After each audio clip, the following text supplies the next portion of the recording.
Good morning, everybody. Welcome once again to BTL Bass Talk Live, where we're going to talk bass fishing and anything else that we want to talk about. Matthew, a good show today, jam-packed, all kinds of stuff. The list may look a little short. Let me only just 4 glance at items the on list. there. 4 items. No, there's actually 5. You're leaving off the key one that you always love to talk about. I'm not going to mention it. We'll talk about it. It's kind of funny, folks, because the Grasshopper is the one that wants to talk basketball this morning. Oh, you're damn right I do. That's because he won our little bracket challenge. I'm just looking at the... Because he had Villanova. And, dude, I watched the first half and turned the channel. I'm just looking at the old bracket challenge that has, I believe that's you. That's Bass Zone 1. Then Dave Rush. Yeah. And then Panfish 9. I got you. Go ahead, gloat. I won the bracket over the... Yeah, how much did you beat me by? Over the basketball coach. How much? That'd be 160 points. Yeah, that's because you get 300 for Villanova. So anyway, okay, I owe you lunch. 320 for Villanova. You are a much better connoisseur at picking basketball games than me. How many brackets did you fill out this year? 4. 4. All right. But the one in our competition, I had Kansas and Michigan in the finals, and obviously Kansas winning it. Dude, Villanova is turning in. Oh, what can I say? I pick winners. Yeah, you picked the number 1 seed. So go ahead. A great show today, folks. Randy BLAUKAT's going to join us live via Skype. Is that another lunch? Does that mean 3 lunches now? Oh, no. I think you owe me 3 lunches. I'm going to be able to eat free for the month of April. You might, all right? But lunch consists of maybe ramen noodles and beanie weenies, all right? Anyway, a great show today. Did you see Randy how many BLAUKAT. threes they were hitting? They were just raining threes, Mark. Are you going to continue? Just raining threes. They were, man. That's what they do. The That's guy how had they 30 roll. points off the bench. 31, actually. Anyway, we are going to continue here, folks. We have a ton to talk about. And as you can see, a kind of an unusual format here. We got papers all over the place, dude. We got documents. We got statistics. We got articles. We got Facebook posts. We got magazines. All right. We're going to get into all kinds of stuff. We're going to have Randy on here in about 20, 30 minutes and get his take on a lot of stuff. He has been very vocal about some of the things that are going on in the industry. Also very vocal about what is taking place at Grand Lake. And I kind of agree with him on 3 of the points that he made on his social media. So we'll get into that. But at the top of the show, the first thing we have to talk about, the decision by Bass to postpone the Sabine River. Yes. You're smiling, man. Well, I talked to several unnamed anglers. Me too. And there's not... now, they're not bad-mouthing the Sabine, but there's not many of them that aren't just distraught that this tournament isn't taking place right now. It's a number of factors. You take into the account, and we've talked to Bobby Lane, and we've talked to a number of guys about it, that they can't fish. You just mentioned a name. No, we talked to Bobby Lane on air about it. This was who I talked to off air. All right. That, that Louisiana's off limits, which is going to confine them to more restricted areas. And then if they'd had it on the high water, they said that there were just a couple areas that the entire field would be in. Jam-packed. The first couple flights would catch them in the morning. Then the second day, the other guys would get in there. And then the first flight guys who in the lead would get in, and it would be Royal Rumble. WrestleMania this weekend, and it's a scary tournament anyway. There are guys who zeroed at that tournament the last times we've done it. Guys who've made a check just on catching fish one day. Yeah. So it's a good way to wreck your season on a tough fishery. Yeah. So they'll reschedule it again for a later day. And let's talk about that a little bit. There was a lot of discussion. I know a lot of guys were, I don't want to use the word panicking. They were concerned that they were going to wait until Monday, as was previously announced to the field, that they were going to make a decision on yesterday, rather than making a decision on Friday, be it Easter weekend, be it, you got guys that are traveling and making plans and doing all kinds of stuff. And even though they delayed it one day, because of Easter, you still had guys that were leaving on Saturday. Some were leaving on Sunday. So kudos to Bass for making the decision on Friday, be it that it was a little late on Friday. Who cares? They made the decision on Friday. Hey, we're going to postpone it. You guys go enjoy your family. We're moving on to Grand Lake. So I think they absolutely made the right decision. But here's the thing, all right? I've said this a zillion times on this show about the correlation between weigh-ins and concerts. Did you see the stress of emphasis on all of the things that they had to do to make sure that this was going to be okay for the city of Orange? They had the concert. They mentioned the concert. They were expecting record crowds and all that. Look, I'm going to say this right now. All right. And part of the beauty of this show is that we are allowed to give our opinions. Doesn't mean we're right. And if you agree or disagree with me, you have the open platform to send me an email and say, Mark, you are totally wrong. And I'll read it. And I may even comment on the show. But here's the deal, Matthew. They made the right decision. All right. They need to go back next year, not this year. And let me explain why. This whole congressional or state or whatever legislation that's going on with trying to get the Louisiana waters. Look, I want the fans to enjoy what is taking place in the city of Orange, even with their concerts, even with their beer trucks, even with the food trucks, everything else that goes on to make the fan experience better. I think we're losing track that ultimately these guys need to catch fish. And they stand a much better chance to showcase what the fishery is like. Which would benefit the city of Orange. Because let's face it, unless you're under a rock, they're cutting a ginormous check to bring this event to the city of Orange. Which it not only brings in revenue for that week, but ultimately, let's say you live an hour, 2-3 hours away, you don't fish that fishery very often. You see numerous solid bags come in, guys on stage talking about how much fun it was, how many fish they caught, and you say, hey, let's load up the car and go down to Orange next weekend and fish. And as a result, you're going to get a hotel room for a night. You're going to stop by Uncle Ned's barbecue down there, spend money in there. You're going to tax revenue. You're going to fill up your gas with gas. Exactly. It benefits the community big time. So if the city of Orange has an opportunity to showcase their venue at the highest level, I don't really think that this week would have been the highest level that venue would have been showcased due to the conditions. Do you think there's people sitting in Wisconsin going, by gosh, man, we got to get down to Orange, Texas and check out that fishery? I don't think so. But if they wait till next year, and who knows, man, there could be another hurricane blow through and change everything. But right now, with the way that the conditions are, I don't think the city of Orange would get the most bang for their buck, even if they schedule it this year. It'll never happen. Never going to happen. You know why? Why? Because Bass would have to write a $5,500 check to 109 anglers. Dude, so what? You just carry it over. And if the guys don't want to carry it over, then you do direct deposit right back into their account. Who knows if they're even going to be fishing the next year? There's 15 of them that are going to get cut. You issue it back to their account. They use direct deposit. You just make a simple accounting entry. FLW did that. They canceled an event due to flooding. So I think and they only had 6 tournaments that season. They only had 5 tournaments. In the best interest of all parties involved, Bass, the city of Orange, and the anglers. Just roll it into 2019. And then you've got a year to figure out this legislation, and you know that they're coming back there, and that kind of can maybe push it to the front burner. Yeah. Here's the other thing, all right? There is some discussion that they're going to reschedule it after the Lake Travis event. Well, I haven't even heard any discussion. If you just look at the calendar, it's the only logical explanation. Not true. When else would they could put it back? They could put it back and make it an event. It would on have its to own. be a standalone because the rest of the stuff is up north and out east. That's fine. Make it a standalone. Okay. All right? Because if you do schedule it after the Lake Travis event, now you have 4 events in 5 weeks.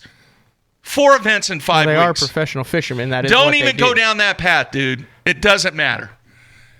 Right? Well, that is half the season in a month. Exactly. Which doesn't seem right. It doesn't seem right because you have guys that have strengths. And the other thing is, are these guys truly showcasing their skills when they're grinding it out in 4 events in 5 weeks? I don't think so. There are plenty of weeks open and here's the other thing, dude, this is not just a Bass decision.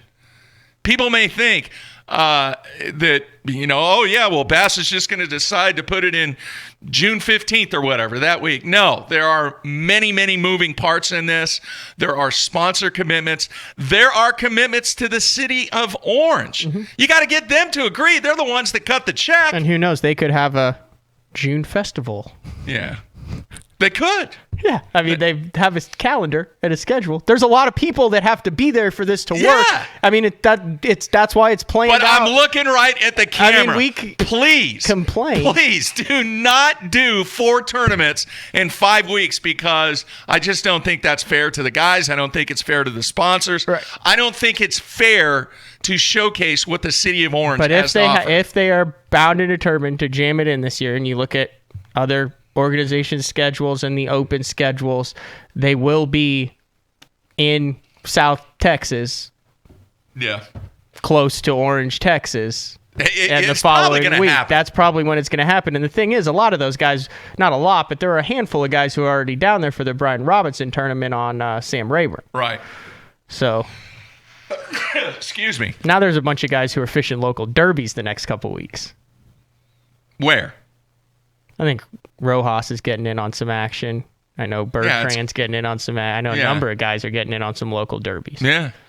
So just kind of my thoughts on Sabine, but kudos to Bass for making the decision when they made it. Had to be the right call. Plus that location, I think, was probably underwater. Where they were actually going to have it, because it's right there next to the ramp. They have rain expected this week, and it was like flooded when Chris Lane won it. Remember too? Yeah, but not. Yeah, but I just think, dude, these communities pay a lot of money to showcase their venues and show it the best it is. Exactly, give them an opportunity to showcase what they truly have to offer. Right. From when Pittsburgh did it in 2005, they just wanted to showcase there are bass in these rivers. No, very small bass. Right, but that's all they wanted to show. You can catch a bass. No, it's a good point. All right, moving on. Did you get a chance to watch the Classic show? I have not seen the first half of it. I did watch the second half of it. What'd you think? It was the standard Classic show that you would expect. It's hard to build the drama because we have seen these fish catches on Bass Live now. All right. And this is the path that I'm going to go down on this. All right. Not that they don't do a tremendous job producing this show. Absolutely 100%. They do a great job producing the show. But have we not reached the point in time where they tell the story as if the majority of people watching this knows what the results are? Would it not have been cool to produce the show with all the magnificent video and shots that they have Jordan Lee in studio, have maybe 2 of the other competitors. They've done that a bunch before. No. I'm talking about immediately and produce the show as if it is a narrative summary of what took place, not building it up from a drama perspective. I know they've done that numerous times. I just went back and watched every Classic year. They've had like I think when Cliff Case won in 2013. That's after they do the show. No, that's the show. The Classic show was they had him in the studio. That was after the initial show had taken place, is what I'm saying.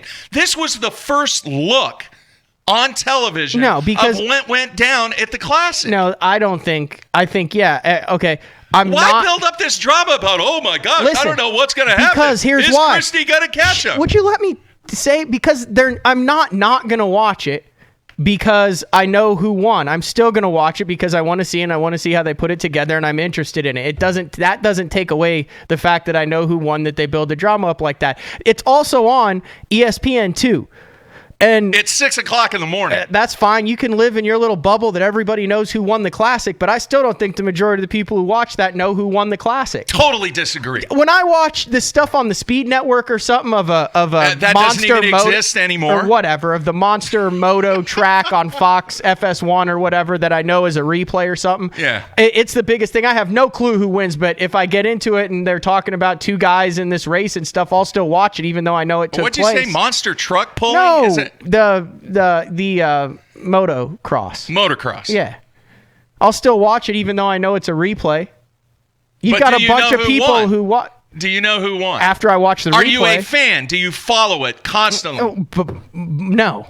You don't? No, but I'll still watch it if I get invested in it. And I don't care if it's a replay. Totally disagree. What I am asking you is, have we not reached the point with Bassmaster Live and with FLW Live that the championship, the Bassmaster Classic, the Cup, does it not need to be presented in a manner that the vast majority of your audience already knows what happened? No, I like reliving the story because then you can build up those storylines. I like why? Because I like it Explain because you relive the drama as you remember it unfolding live. Dude, do you watch movies like 4, 5, 7, 12 times? Absolutely. The ones that I like, I do. Because you want to relive whatever experience that you went through. Because there's awesome. Is there cool any parts other in it. game that's going to do that? All right. No, but there's no other game that's played like ours is. That's a whole. You can't compare the other sports that are designed as a spectator sport, dude. Before the existence of Bassmaster but it's still not Live, designed as a spectator sport. Before the existence of Bassmaster Live, I agree with you 100%. But now the information is out there. They do a tremendous job telling the story when the story is taking place. Why would you even think about producing it in the same way when the vast majority of your fan base already knows what's taking place? Why? Because I like having that package available to where you can put all the elements together into a 2-hour show. All right, here we go, folks.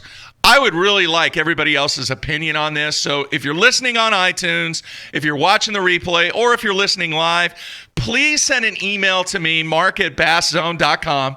I want your opinion on it. I want you to tell me whether or not the Classic and even the FLW Cup show should be produced and presented on television as if everybody already knows what's taking place. In other words, it is an educational and visual experience of what took place at the FLW Cup or the Bassmaster Classic, knowing that we already know who won. Dude, it is a tiny speck in a big ocean. The majority of people that are interested in that television show already know who won, how he won, what happened. They're not going to not watch. Dude, it's not like it used to be. That's why I'm asking, have we not reached the point where how television is presented for this game when you're dealing with the live exposure now? Is it not time to change how the television product I thought goes? They did a great job of showing a lot. I know that, but I liked they showed a lot of fishing in the show. Yeah. Dude, they did a great job. I'm not saying they did a horrible job. I'm saying they did an outstanding job at the live stuff and producing the show. Right. I just think that the dynamic in this game has totally changed because of the amount of information and the amount of exposure that the anglers and the way that the tournament is developing. Maybe I'm just not capable of thinking outside the box like you are. It's not outside the box, dude. They're doing a tremendous job with their live product. All right. Here, I'm going to make a comparison, and maybe I'm right or wrong on this comparison. But on all of the networks, all right, the NBA network, Major League Baseball, the NFL network, what do they do after a game has been completed? Any idea? They repeat some games. Right. Right? They repeat, best of or whatever, to where people, if you missed it or you didn't DVR it or whatever, they go back and even though you know what the outcome is. It's kind of like the Cliff Notes version. They do it in an hour. You're still watching it. Right. All right? Because maybe something compelling happened. Right. All right? That is where I don't have tunnel vision. That's where I am looking outside thinking, okay, maybe it's kind of that model, very similar to what the professional networks are doing, to where it's not a replay, but do you see what I'm saying? There is that interest in watching something of which they know what the outcome is already. But here's, and this is the last thing I'm going to say about it. I think you're also assuming that everybody who watches the TV show and is interested in fishing was available during those 3 days and was able to watch the live. There's a ton of people who had to work, who were fishing, who were on vacation, who had a family event that didn't get to see it. And even though they know how it went down, it's cool for that show presented as though you don't know who the winner is, of that's how you can develop those storylines. It's more compelling that way, because then that puts the importance of the catch or the lost fish or the decision making in context, because it's all leading towards the culmination of something. It's not just a explanatory piece where it's like, yeah, I won and this is what I did and stuff. It still builds that drama, even though you know what happens, which puts each catch into context as you reach the conclusion of the tournament. Yeah. Okay. It's interesting on the instant feedback. The comments are mixed. They're kind of seeing both sides. A number of people are saying that they don't even watch the television show anymore. They know what happened. They can see everything that's going on. All right. So very, very interesting perspective. But I think JM and Bass did a tremendous job with the way that they did tell the story. And as always, the live coverage continues to get better and better and better and better. So just, have we reached that point in time? And I guess time will tell. Remember, they are combining TV shows now. Right. It's 2 for the price of 1. There's a reason for that. All right, moving on. How are we doing on time? I don't know. What time did you say we had Randy on? Around 9:30. Okay, we got 5 minutes. Real quick. In the latest edition of Bowler's Journal magazine. Who is that on the front? It is a regional player, kind of like an open guy, whose hometown was where the community was, the high school tragedy took place in South Florida. Okay, I got you. So they did a story on him. But in breaking news, now, I think I've mentioned this before. The PBA was purchased by a former Microsoft executive. PBA. The PBA, Professional Bowlers Association. He wanted to be a professional bowler for some reason. He couldn't meet the minimum qualifications, so he said, screw it, I'm going to buy it. And he bought it. It's bold. Okay. They have been with ESPN for 30 plus years. They will no longer in 2019 be with ESPN. And it is interesting that they are going to be on Fox, National Fox, and Fox Sports 1. Both. So now they're going to have live bowling on Fox, which is huge. It is massive for this game. But a couple of excerpts from this story that I want to point out and compare it back to bass fishing real quick. It says, and this is the commissioner, his name, who used to be Tom Clark, who used to be a writer for USA Today, but became very entrenched in the business when this transaction was taking place. And the dude ends up being commissioner. Very, very savvy business guy. Very impressed with what this guy's done. So a couple of comments real quick. It says, by him, a return to broadcast TV with potentially 5 more PBA telecasts airing on Fox, including at the Chris Paul Charity Invitational and the PBA playoffs, whereby the PBA Tour points, blah, blah, blah, reaches into a Final Four format with as much as $100,000 going to the winners. Here's the key point right here. Fox will sell sponsorships and advertising for PBA shows as opposed to what ESPN wanted to do. ESPN wanted no part with partnering with the PBA to try and position advertising. So basically, they wanted the PBA to have their advertisers there. And whatever they got is what they'll run during that show. That's it. Okay. All right. And this is huge because now think about the leverage that the broadcasting company has to be able to position that product and then do a revenue share and a revenue split. So the PBA gets more money. PBA gets more money, which results in what? Higher purses. Exactly. All right. And this is huge for the sport because right now it's very, very similar to fishing. And I've said this as many, many times. The winner, depending on what the event is, if it's a major, if it's a regular season, the winner typically gets anywhere from 20 to 40 grand. That's it. Now, obviously, the expenses are a lot less than what that's going in. I don't know. I've seen your bowling bag. It looks expensive. It's nowhere near what is taking place. It takes Jeffrey's 3 trips to the vehicle just to bowl a recreational game. That's kind of funny. But this is breaking cutting edge ground to be able to partner with a broadcast entity to be able to position the product with a much, much larger consumer. So basically, it would base. be instead of having an Ebonite commercial, a Hammer commercial, and whatever, it's going to be like Pepsi.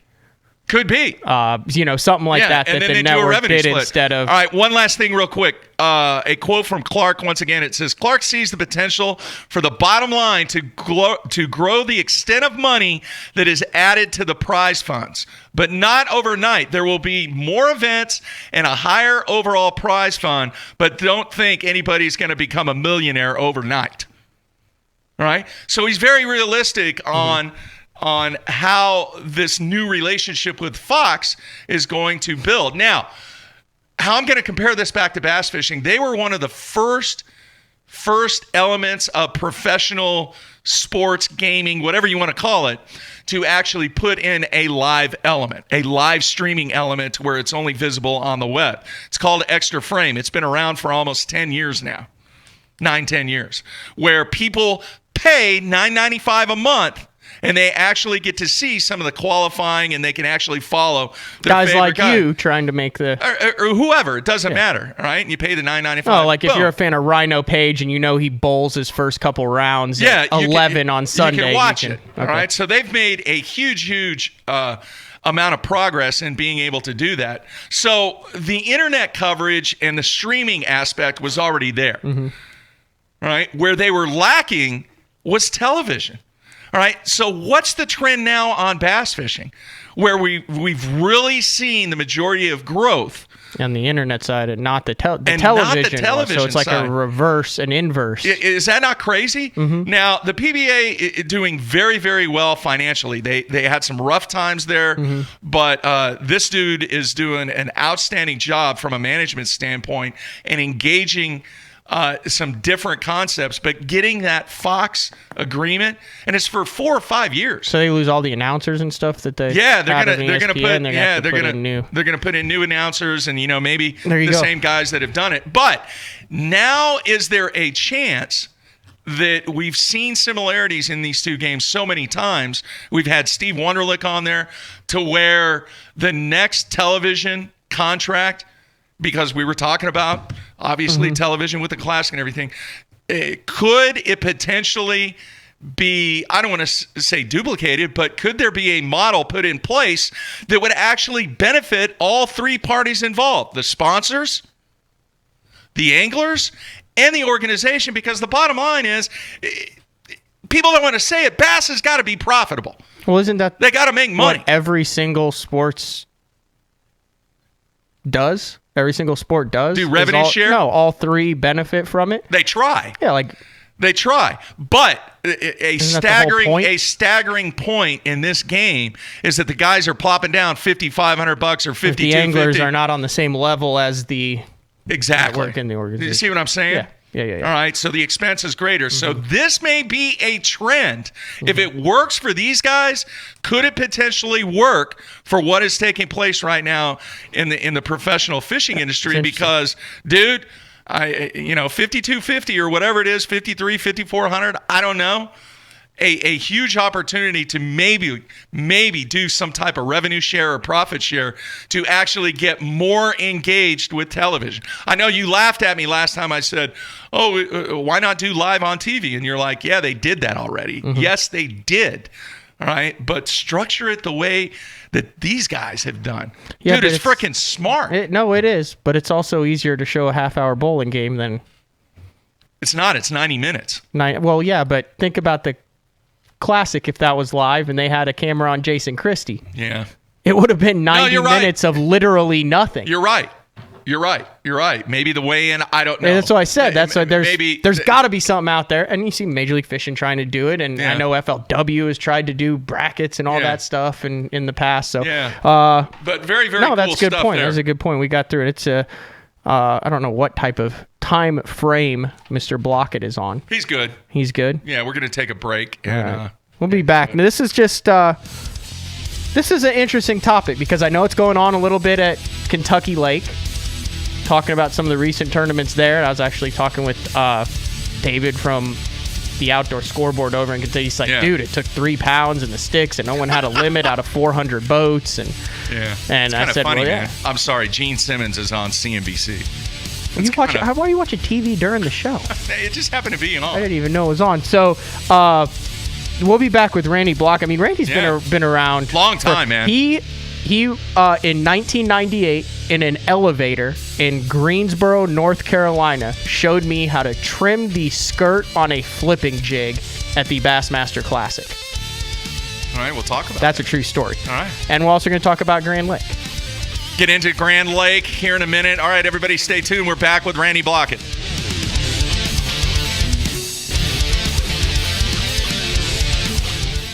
The most versatile fishing machine on Earth. Unparalleled resolution and clarity, with more agility, lightning speed, and brute strength.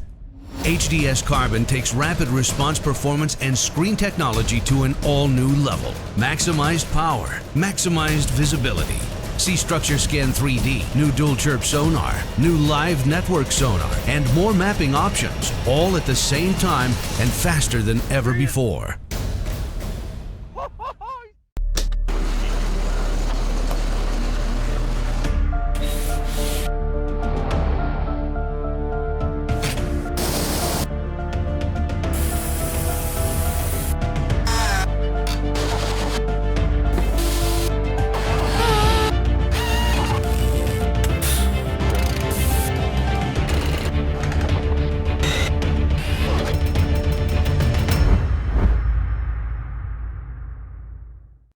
Pros depend on hydraulic jack plates to get the best out of their boats. Do what they do. Demand Atlas performance. Atlas gets you from the bottom to the top in less than 8 seconds, even with the big 4 strokes. And when you gotta turn right around and get that heavy load back up in rough water, Atlas's innovative design and American-made components will get you there with confidence.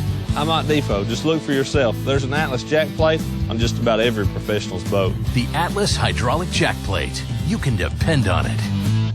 My rods look different because they are different. Every rod is built by the pros and for the pros. When you pick up a white Duckett fishing rod, you're getting a cutting-edge rod, one that's truly pro-driven, with the actions you need for every bait category you fish. I put my name on it. It's my promise to build you a great rod you can count on. Duckett Fishing, Micro Magic, Macro Magic, or White Ice. Try them. They work.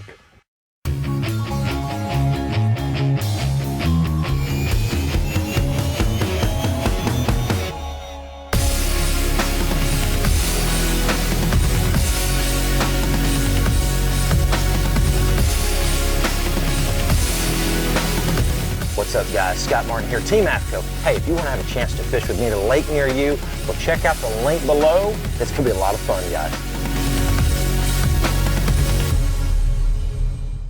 More Bassmaster Classic anglers use Lowrance than any other brand. Do you know why?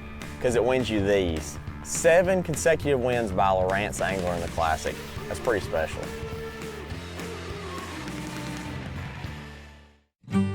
I'm looking for signs before practice even starts. Crossing the bridge, I'm checking for current. Is the lake up or down? What's my watercolor? Bird activity tells me where the shad are before I ever launch my boat. Sometimes the best things hit me right in the face. The pesky biffle bugs. There's always a hatch on your lake. Made in America by Jean LaRue Lures. Dang bug juice, it's everywhere. When I talk about Sunline, I think of one word: confidence. Sunline FX2 is what I use for all of my frogging and flipping. S61 braid, which braid plays a big part in fishing line. Shooter, I'm going to use in those close quarter deals like flipping and pitching. One of my favorite techniques in fishing the tournament trail is to fish offshore ledges. We have taken the questions out of the equation. Take my word for it. It works. It works, dude.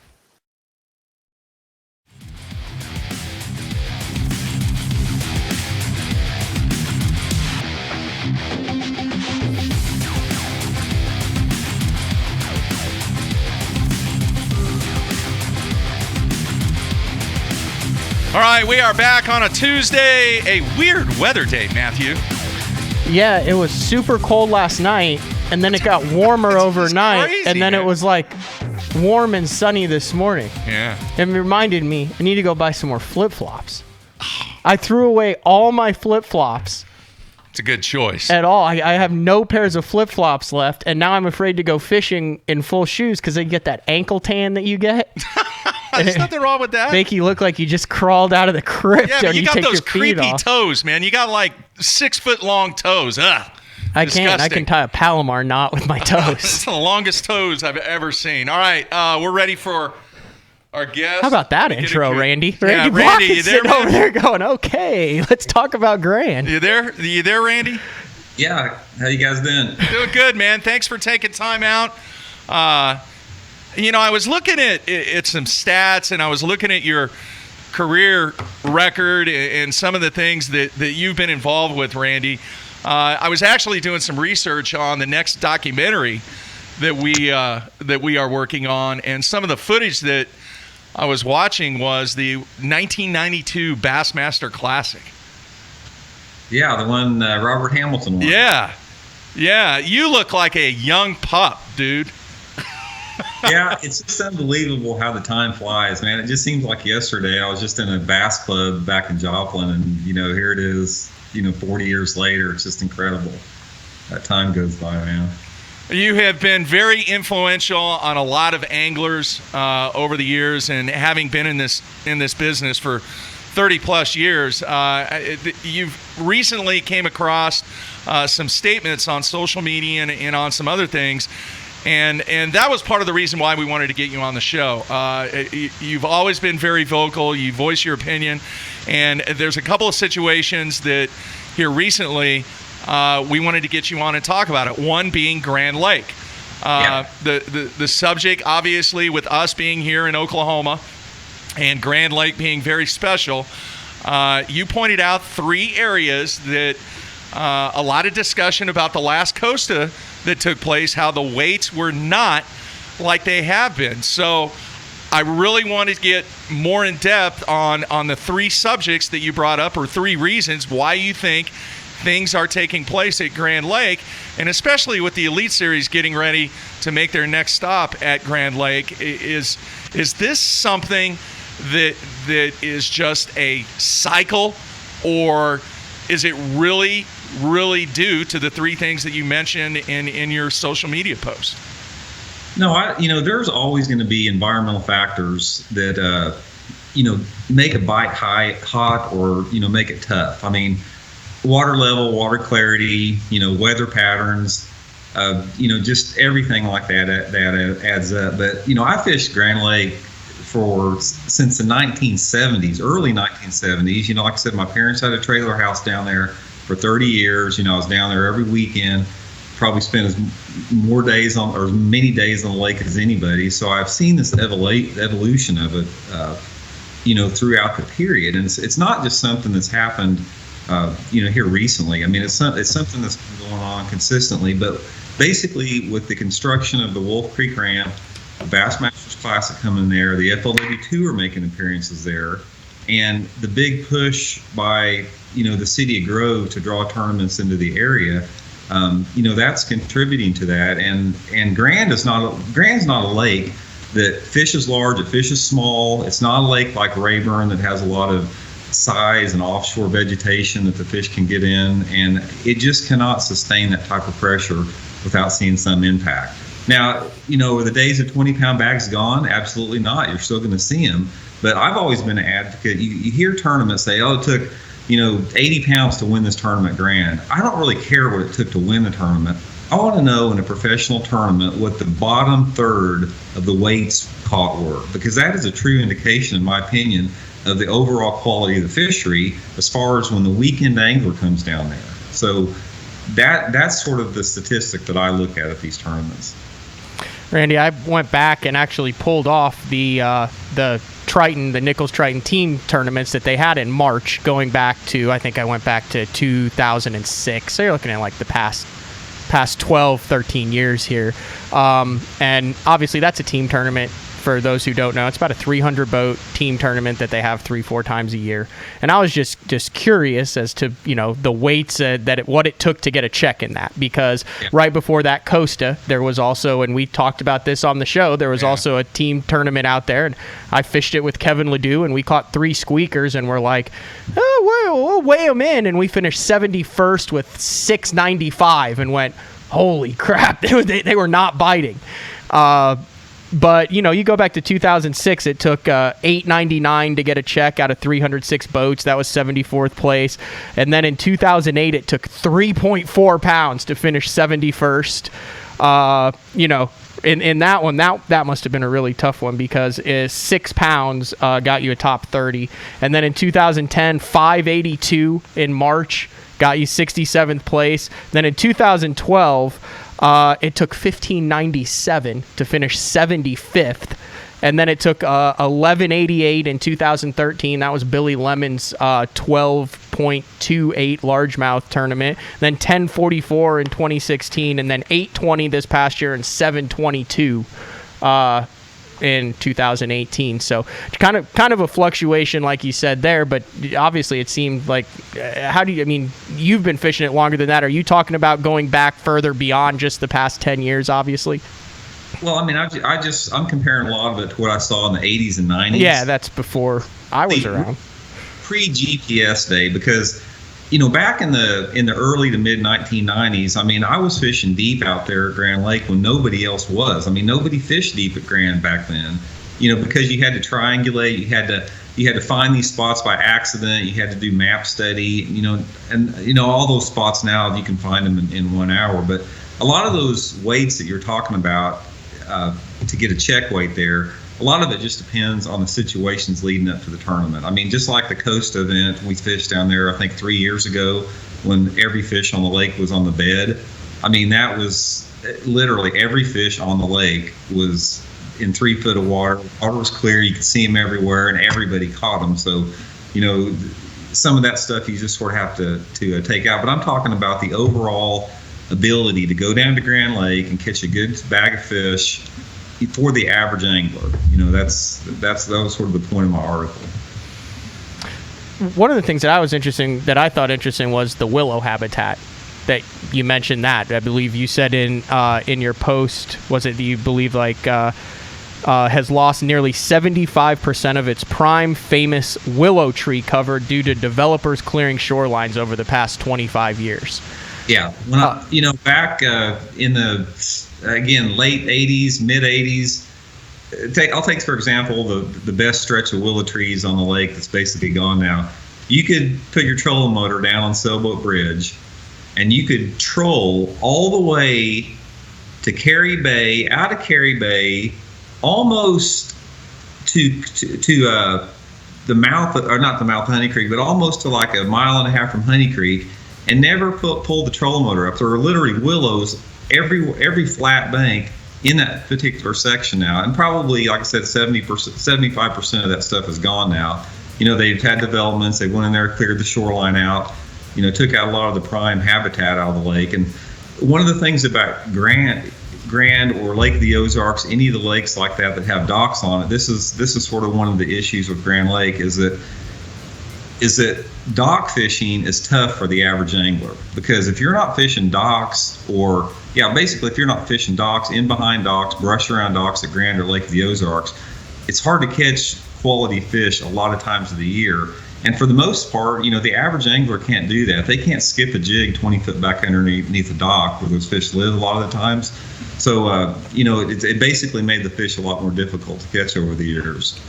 Randy, I received an email from somebody here in Oklahoma, and he made the suggestion kind of back to one of your solutions. And one of your solutions was closely regulate the limit the number of events held on the lake. His solution was, if you have a 100-boat tournament or greater, that you have to set aside X amount of money from that tournament to replenish and restock the lake in accordance with what the ODWC has required as far as the regulations on restocking.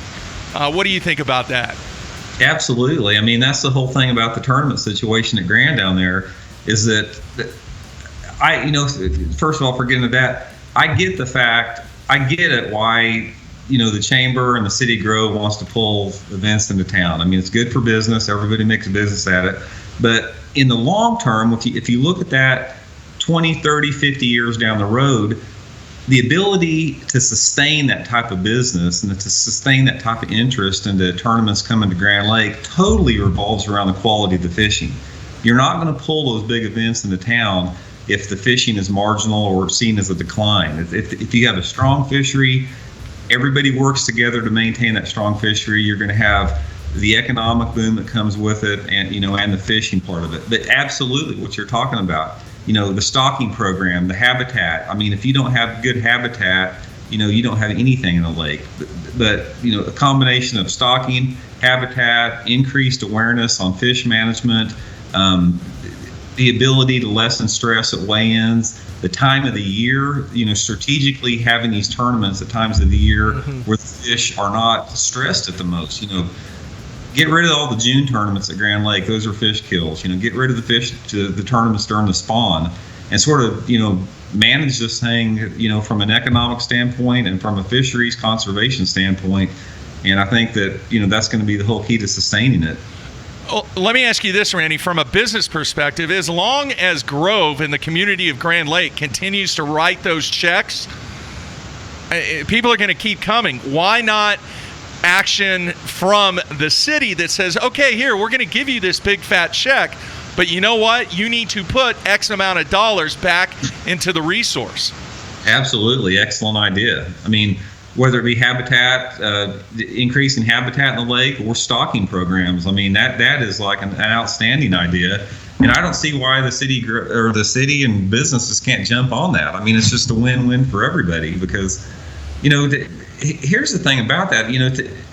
Right now, Grand is sort of like it's still benefiting from the Classic being there, from the FLW Tour being there, from the Wolf Creek facility. But if you start having these events where and you start seeing people posting on social media that Grand's on a decline, fishing's tough, it only took 6 pounds to get a check. A lot of those tournament organizations, particularly the ones from out of state, may not be gravitating to the lake as much as they did. But if you have a strong fishery where everybody goes down there, it takes double-digit weights to get a check in every tournament. You got a nice facility, you got a nice town. I mean, that's something that can sustain that economic boom from the tournament fishing from now on. And everybody should be on board with that. I don't, you can't look at this situation from the short term. I mean, you've got to look down the road beyond yourself. And that's one of the things that, my point of the posts that I made, I mean, we've got to stop thinking about the here and now. We got to start looking down the road a little bit. I mean, you got to plan ahead. Yeah. It was interesting. Kelly Bostain up there in Tulsa's great outdoor rider, kind of actually had a story, an opinion piece, and an article about it, and talked to, and it's been online circulating around all the guys who fish Grand and stuff. But they talked about some posts on there, and it said, the anglers called for a meeting with the GRDA and Oklahoma Department of Wildlife Conservation. They had one lined up quickly, so there actually is a meeting set at 6 p.m. May 2nd in the GRDA Ecosystems and Education Center in Langley. So, and he went in and talked about some of the Costa results and stuff, which Randy talked about is that's all situational too, as to when it is. But that's interesting, just kind of based on this and kind of some of the posts. And probably yours served as a little bit of a catalyst there for that there is a meeting set up. Yeah, the thing about Grand though, it's a really unique lake because I fished all over the country, practically every lake in the country. And Grand has the notoriety of being like a great lake, one of the top 10 lakes in the country, but it's not an easy lake to fish. I mean, it really isn't. I mean, it's not a lake where the average guy can go out there and just put down the trolling motor and go out and catch a bunch of fish. You don't go through a lot of fish normally at Grand Lake. There's a lot of dead water on the lake. Everybody tends to be grouped up on the best banks, the best stretch of docks. There's not a lot of offshore cover on the lake, and that's why you've seen a lot of these guys that dominate the local tournament trails at Grand Lake. I mean, it's all about the offshore brush. It's about the offshore habitat, the man-made cover, because like at Grand Lake, from the end of May until basically November, if you're not fishing man-made brush, it's next to impossible to win a tournament down there. I mean, you can go down there and have a decent finish and get a check, but to separate yourself from the pack, it's almost impossible to compete against that. And that's what makes that lake, a little bit difficult for the outsider to come in and experience what everybody's talking about. I mean, I've talked to people that said, man, I can't wait. Grand Lake's on my bucket list. I want to go down and fish it. And then they've been down there, and it's like there's a little bit of a letdown for them because it's not one of the easiest lakes to fish. I mean, and that's why, the local anglers, the regional anglers that fish Grand Lake are so dominating on that lake. Randy, I want to touch on something else that's somewhat related because you talked about it. A story back from 2016 from the Kansas City newspaper quotes you as saying that you called for tournament directors to control the amount of electronics fishermen can use. What we're seeing today, you're seeing guys with 4 and 5 graphs on their boat. Dude, I go back to the paper graph days.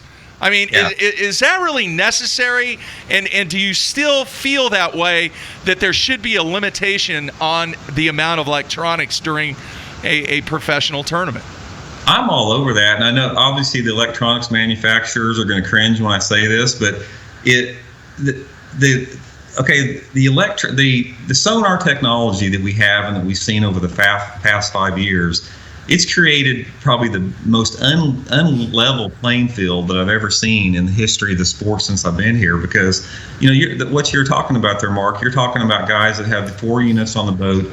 They're running $10, $12, $13,000 worth of electronics on their boats.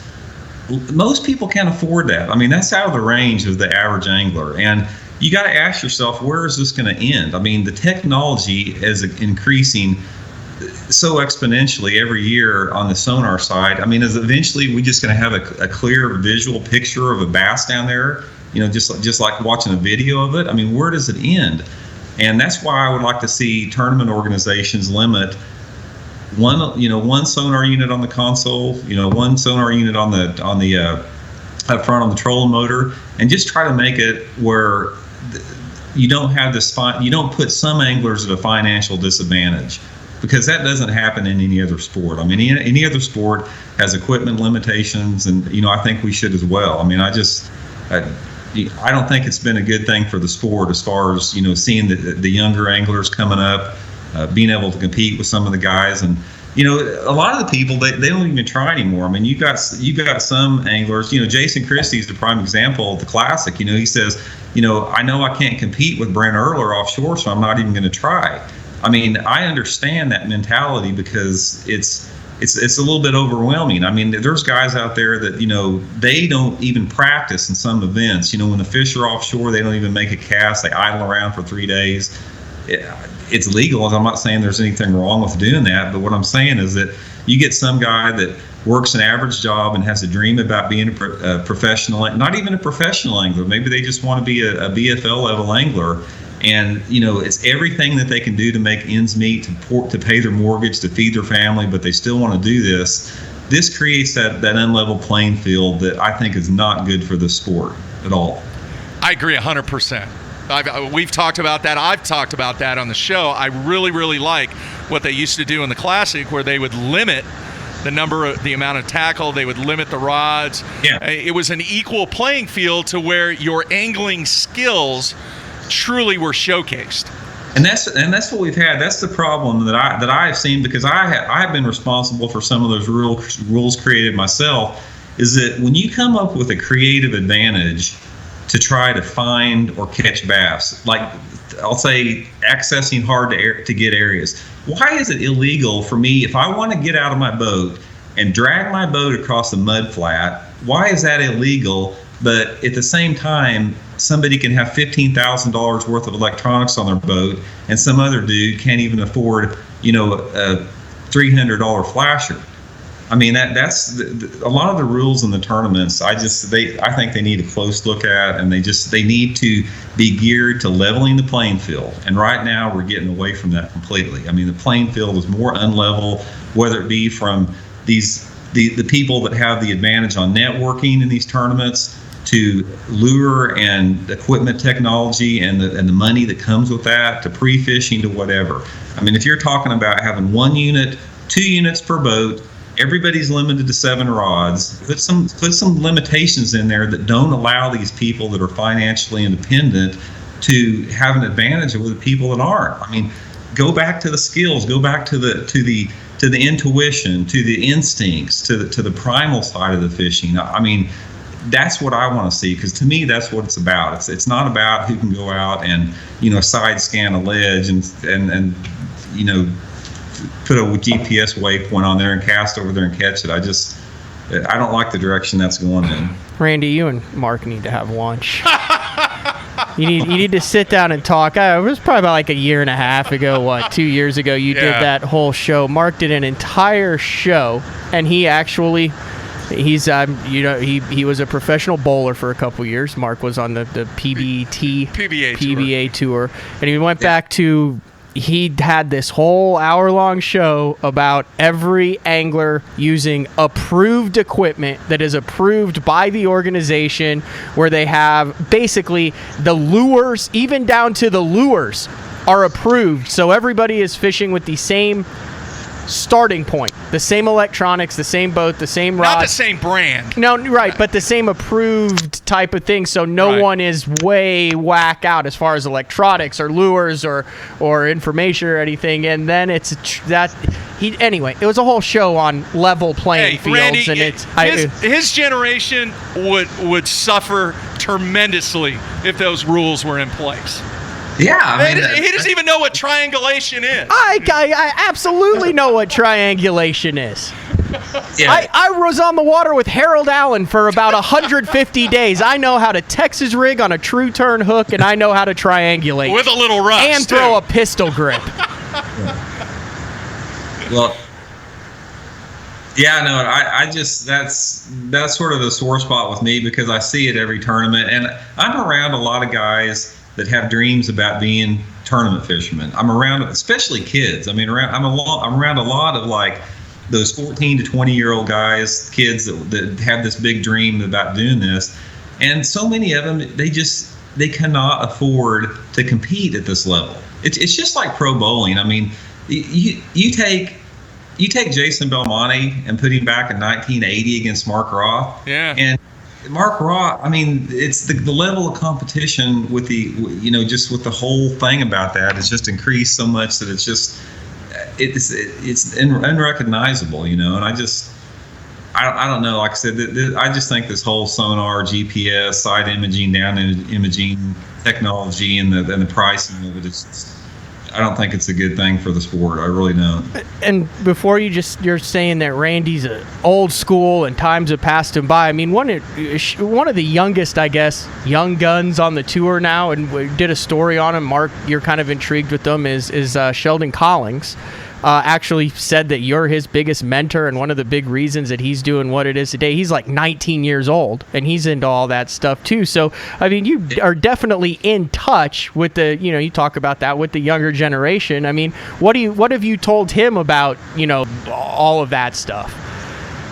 Sheldon, him and I are really similar how we started, because Sheldon lives in the same cove at Grand Lake that my mom and dad had their trailer house in for 30 years. So we got this background about fishing this little cove down at Grand Lake. We both know every rock in it, so we sort of hit it off like that. And Sheldon is one of the new breed. I mean, he's one of those guys that can take a concept, a lure, modify it to his own liking, and excel with it. I mean, he learns quick. I mean, he's not scared to be creative or think outside the box. And we talk about this all the time. I said, man, the biggest advantage you have is your childlike mind. I mean, you do things on the water that I never would think of, because I've got so much experience on the water, and I know what works. I know what have worked on different situations, that I may not even try something that you just, pull out of your hat out of left field. So I've always said that a childlike mind, creativity, a fresh mind is more important than experience. I've had this talk with Clun before, years ago. I mean, when you ask somebody, how can somebody like Rick Clunn that's got 50 years experience and is qualified for 30 Bassmaster Classics. How do you get beat by a Jordan Lee? How does it even happen? And, I know how it happens. I mean, it's just, we've seen it. It's just creativity and imagination is more important than experience. It really is in this sport. And if you can keep that fresh mind, and if you can keep that creative mind and incorporate your experience, that's when you're at the top of your game. And we all do it at certain. I have events where that happens to me, and then I have events where I fall into ruts, and go with what's worked in the past. So, what it takes to do well in tournaments is a mystery. I mean, tournament fishing, there's such a fine line between success and failure. It's unbelievable. And what determines that, as far as what determines that line going one way or the other, I still haven't figured it out. I mean, it's right time at the right place? Is it some you're being rewarded or paying for some karmic debt in the past? I don't know what it is, but I cannot figure it out what it is. And it's nothing that you can intellectualize. I mean, it's one of the biggest mysteries in the universe, how somebody can land on a group of fish or be at the right time at the right place, and then the next person doesn't. I analyze this every tournament, how it happens. If I have a bad tournament, I do it. And if I have a good tournament, I'll do the same thing. Do you believe in the L word? Luck? I don't know if it's luck as much as I think it's bigger than that. I think I've always been a lot more philosophical than most anglers, and it's almost to me that if you look at this on some eternal universal scale, it's like I try to think that there's a bigger picture there. There's some lesson to be learned. Maybe if I fail in a tournament, or if I don't do well, that's creating an opening for somebody that needs to do well more than I do. I mean, I think luck is just something that we can put in a little box and define something that we don't understand. But you hear all these people say, oh, luck is nothing but opportunity and preparation mixing together. I don't agree with that, because I'll go back to Clunn again. Here's a prime example of what I'm talking about. We were fishing a tournament at Truman Lake back in the early 90s. I was leading the tournament it was a Bassmaster, I can't remember Bassmaster Invitational, Truman Lake. I was leading the tournament going into the last day. Clunn was in second place. And the last day of the tournament, I catch a limit, and Clunn comes in, he catches a limit, and he beats me by a couple pounds, and he wins the tournament. So he's telling me that he hooks this 7-pounder on a balsa B right at the end of the day. He swings a 7-pounder over the side of the boat. It comes off in midair, lands on the gunnel of the boat, and wiggles a little bit, and instead of wiggling and falling back into the lake, it wiggled and fell into the boat. And he wins the tournament by 2 pounds. What is it that determined that? Why did that fish wiggle just have the right weight pushing in one direction? And I mean, I think about stuff like that all the time. I mean, the Bassmaster Top 150 you follow that Denny Brower beat me by 1 ounce, I'm pulling my fish out the last day of the tournament, and I've got 3 gizzard shad that were spit up that probably weigh 3 ounces apiece. Why did one of those bass not regurgitate that gizzard shad and throw that 1 ounce victory out the door? It's little stuff like that I don't know if it's luck or if it's something I overanalyze, but I think about stuff like that a lot.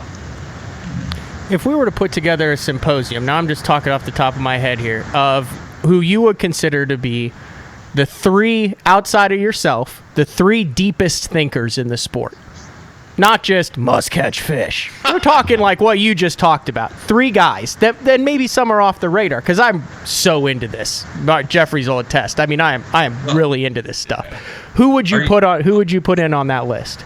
Are you talking about the mental side of it as relates to fishing, or the mental side of it how people relate fishing to life? But the whole thing, the deepest thinkers, 3 other guys who I mean, kind of the stuff that you've talked about and that Clunn has kind of talked about in the past too, but is there anyone else on tour that you really get into the deep, engaging conversations with, and you're like, holy cow, 4 hours later, you guys have covered the gamut of everything?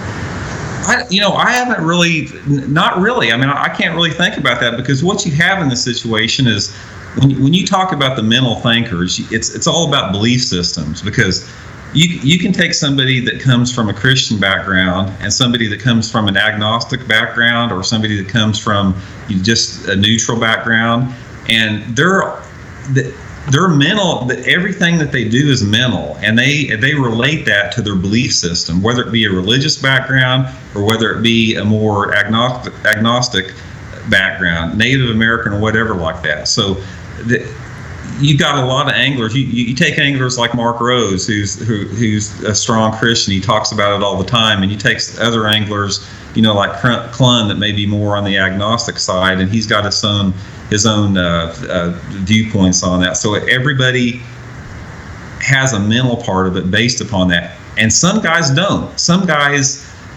they see fish as just like an inanimate object, that there's no bigger picture to it. It's like if you catch one, there's no reason beyond the fact that you trick that fish, and it's just a pure evolutionary, you trick that fish into biting, and there's no bigger picture behind it. There's no mental picture behind it. But there's to answer your question, I can't really think of 3 anglers that are like that. It's so rare to have somebody that I've never been able to have that conversation with anybody besides Clun on the level that I talk about. I mean, it's because everybody else, they try to dismiss it, or talking about, oh, it was just a blessing that I received, or oh, I was just in the right place at the right time, or don't overthink it. It's just a bass with a pea brain, and you just put it in front of him and he hit it. I mean, so everybody's got their own way to do that. But Clun is the only way, the one that I can probably relate to a little bit on that. Possibly Gary Klein a little bit. When I was fishing bass with him, but it's a pretty rare thing. I'm sure they're out there. I just haven't ran into them. Interesting. Very interesting. All right, I want to go back to Grand Lake, and I'm being a little selfish here, Matt, because I don't get the opportunity to talk to somebody that has the experience on Grand Lake like Randy. But I'm going old school here. I'm going a little while ago, Randy. I've heard numerous stories about how great the area around Sailboat Bridge was prior to the construction of the new bridge. Go back to the old bridge day. All right? There was an old bridge? Oh, yeah. I know, that's just how new I am. Matt has no clue. But I don't remember what year it was, but Jim Morton actually won a BASS event, throwing a buzzbait in December, and that was the area that he targeted. But I can remember having huge, massive flat rocks in that area, and it just seemed to always produce. But now, since the new bridge is there, you very rarely see guys win tournaments off of that area. Did you ever get an opportunity to fish that area prior to the new bridge? Oh, I fished it for 30 years before the new bridge was there. I mean, I know exactly what you're talking about. And, that whole area, that whole Sailboat Bridge area within sight of Sailboat Bridge, particularly the bridge area itself, where you do have a lot of the flat rock cover. I mean, that's been a producer since back when Ken Cook won the Bass Federation there in 1980 off that same water. It's an area that produces all year long except for when it's really cold. That's probably the most heavily fished part of the lake, simply because it's a huge migration area from all those release fish that come out of Wolf Creek. I think a lot of them swim right through there, set up on some of those flat rocks, and it's probably one of the most highly productive, best parts of the lake for sure. What's your favorite area of Grand Lake? I mean, I'm not looking for inside info. From an angling standpoint, what is your favorite part of the lake? My favorite part is the Sailboat Bridge area, simply because that's where I grew up fishing, and that's where I spent the most time. I mean, I've literally, there's not an inch of shoreline, around that entire area that I haven't fished and know. But to me, unless the fish are deep or unless the fish are spawning, that area right there is probably the key area on the lake for the good fish, for the quality fish. I mean, simply because you got a lot of good mix of cover in there. You got several major creeks coming into that area. You got a lot of deep water. You got a lot of flats in there. It's just it's a really good area. But the fish are highly educated in that area. I mean, those fish get absolutely relentlessly pounded day in and day out. So it's all situational. I mean, you'll have a tournament out of Wolf Creek there, and inevitably you're going to see boats all around that area fishing. There may be 30 or 40 boats fishing in that area, and there might be 5 guys that catch them good. Maybe not even 5 guys. Everybody else will struggle, and a lot of it's timing. They key in on the right bait, they key in on the right color, the right angle, and so it's that's my favorite area. Absolutely. All right. How many smallmouth have you caught out of Grand? I've caught 2. I caught a 2.5 pound smallmouth by Red 11 there, which is right around Grand Lake, and I've caught one farther up Elk River before, but that's all I've caught ever since I've lived there. I was curious about transplants. Yeah. That seems to be a trend. You're seeing very few, but you're seeing more smallmouth caught and weighed in than. You think they should stock them? In a 30-second answer, I know that could be an hour-long show. If you want to read that, I don't. If they can live down at 10 killer really good, I don't see why they couldn't live on the lower end of Grand. I mean, at all. I mean, that's especially as much forage as in Grand. I mean, Grand has the shad populations to support a huge population of fish. Absolutely. Right. I mean, I'm surprised the spotted bass aren't bigger on the lake myself. A lot of spotted bass in Grand, but they just don't get like Table Rock spots or anything. Yeah. For those of you that aren't from the Oklahoma area, the smallmouth in Grand topic is broadly, widely, and vigorously discussed on a regular basis. Yeah. Now, I've talked to a lot of guys that have caught smallmouth in there. Not many, but they definitely live there. So I think a lot of them probably come out of the upper end of Elk River, because Elk River's full of them. I floated Elk River a lot, over the years, and it's full of smallmouth, so they got to swim out of there. Some of them do. Very nice. All right, Randy, I want to talk about, and we've talked so much about Grand and some of the things that are taking off, but from your fishing standpoint, it's been kind of tough lately. I mean, what's going on there? Well, I ask myself that all the time. I mean, like last year on the FLW tier, I had an 11th place and a 14th place finish. And what I did different in those tournaments is no different than the tournaments if I had a bomb in. I mean, it's just we're talking about being the fine line between doing well and not doing well. I'll go back to an example at Lake Okeechobee, the first term of the year.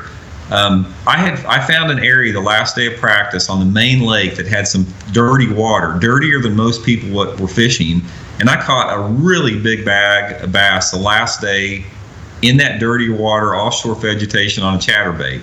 So my main concern going into the tournament was we were supposed to have some wind, and I knew that if it dirtied up any more, that area was going to be done.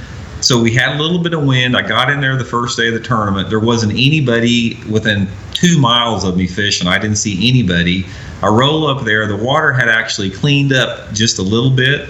And I just said, I just looked at my partner. I said, man, this is just going to be an incredible day. And I caught 1 fish out of that area, out of an area that I could have had 23, 24 pounds in 30 minutes the first day of practice under the same variable conditions. And what happened is those same guys, I talked to like James Watson that did good in the tournament. He told me in practice, he said, I had a terrible practice. He said, I had one area that I caught 2 or 3 12-inchers in, and I thought I'd just go in there and start. Maybe I could get a keep or 2. And he goes in there, and the big females just moved in overnight. Obviously, they swimmed out of where I was fishing, and I heard that over and over again. But that's an example of what I'm talking about. What's happened to me this year is just like having solid practices and having some type of weather situation come in that moves the fish that I didn't adjust to. But I've always been like that. Ever since I've been fishing, I've been really streaky. I've had stretches where I'll do good for 6 or 7 tournaments in a row, then I'll do terrible for 6 or 7 tournaments in a row. And that's just sort of the way that I've always fished. I'm sorry. Do you think you'll end your career on the FLW side? I mean, you just never know what's going to happen. I don't know, I don't know what the tournament organizations, how they're going to unfold as far as with their qualifying criteria. I mean, I've had a career with both organizations. They're both outstanding organizations. The people in them are great. The competition's the same. Everybody always has this argument, what's tougher, FLW or bass? They're both the same. They're not Neither one of them's tougher or easier. You got to catch them every day. If you don't catch them, you're not going to catch a check. If you do catch them, you're going to cash a check. But a lot of that just, we'll see how it unfolds. I'm not locked into to any one side at this point. You don't know what's going to come up in the future. There may be a new organization that pops up that replaces both of them down the line. You just never know. He's got a point, Matthew. Yes, he does. All right, you got anything else? No, Matthew? like I just was saying before, I mean, obviously this probably isn't high on the list of things you remember in the 90s, but in 98 at the Classic, I was there for the Casting Kids event, and we were staying at the same place. I guess we were in the elevator. I had a jig in my hand that I had bought at the Classic Expo, and you in the elevator, I said, "Oh, Mr. Black, nice to meet you." I was 13 years old, and you actually took the time there, stood out in the hallway, and pulled the little strands out of the jig skirt. I remember it was a red 1.5 ounce jig, and taught me all about jig fishing in about 5 or 10 minutes. And all these years later, I still remember that. So awesome! I think I remember that too. Yeah. You're not a good liar. No, I do. But if you do, that's awesome. So that and obviously that was the catalyst for what made me want to be part of this industry, going to that Classic and doing the Casting Kids thing. So guys like you took the time out. I don't think I've met you in person since that time, but thank you very much. Yeah. Good stuff, man. Yeah. Good stuff. All right, Randy. Hey, we appreciate you taking time out. You're welcome on here anytime. Your insights and your thoughts about what's going down in this game is very enlightening. And, hey, I agree with a ton of what you're saying. Matt's right. We need to go to lunch. Well, thanks for having me on, guys. I appreciate it. And, maybe in a year or so we can get out there where we'll go back to the old flashers. We have one flasher on the console, one flasher on the trolling motor, and just go fishing like we used to. No GPSs either. Very nice. Hey, are you doing the U.S. Open again this year? Yes, absolutely. That's my favorite tournament. Lake Mead's my favorite tournament lake in the country. I wish we'd have some big tournaments out there. Yeah, we are thoroughly convinced that it would be cool for the Classic to go back for the 50th anniversary to Lake Mead, but we don't think that'll ever happen. No, any tournament you can go to, and if you catch 10 pounds a day, you got a chance to win the tournament, I'm all for it. I can't stand these tournaments where you go out and catch a 15-pound bag and don't even get paid for it. Hey, there's a river down in southeast Texas. It's called the Sabine. It's be a great vacation destination for you. Yeah. That'd be great, man. All right, Randy, thank you so much, man. Best of luck to you. We'll talk soon. Thanks, guys. For sure. All right, there you have it. Randy BLAUKAT, great stuff there. And, yeah. And you got to agree. Holy cow, it's an hour and 20 minutes in. I know. Really, really good stuff. Yeah. I enjoyed that. Yeah. I just got word on the instant feedback. Corey from Tennessee said, guys, next year Classic is going to be on Fort Loudon. How do you know that that's confirmation, or is that just a guess? I said unconfirmed from the instant feedback, but I believe I mentioned on this show that there was a lot of discussion about going to Knoxville. That's another Jordan Lee wheelhouse tournament. Wow. All right, man. We have touched on a ton of things. Anything else? No, that's all I got. Oh, by the way, Spybait, your stuff was shipped yesterday, so you should get the prize pack. Here's the other thing. I did receive a request via an email, once again, that the people that do not have iPhones on iTunes, they were like, hey, man, why don't you put the replay on Google Play? So as of yesterday, for all you Android users, Samsung phones and everything else, you can now listen to us on Google Play. Yes. Can they still rank us on Google Play? I don't know. I am not a Google Play person, so I do not have a Android phone. So I have no idea. We're going to be running another contest shortly. Yeah. So I will check it out. I know, obviously, you can pull up Google Play on a PC or a Mac or whatever. So I just need to check that out and see if they do reviews. But as of yesterday, the other thing is, please make sure you check out. We have, you don't even know about this one, but we are hitting, you do know that we're hitting the road next week. That's next week already? Yeah. Yes, I know we're hitting the April road next 11th, week. we are hitting the road, and we are actually going to do BTL live via YouTube for our entire trip, obviously taking breaks from Oklahoma City or from Moore to the town in Mississippi that we're going to. Now, we got to be back by the 15th because I got a 300-boat tournament on Grand. Dude, we're coming back. Taking out a wolf. It's Wednesday, Thursday, Friday.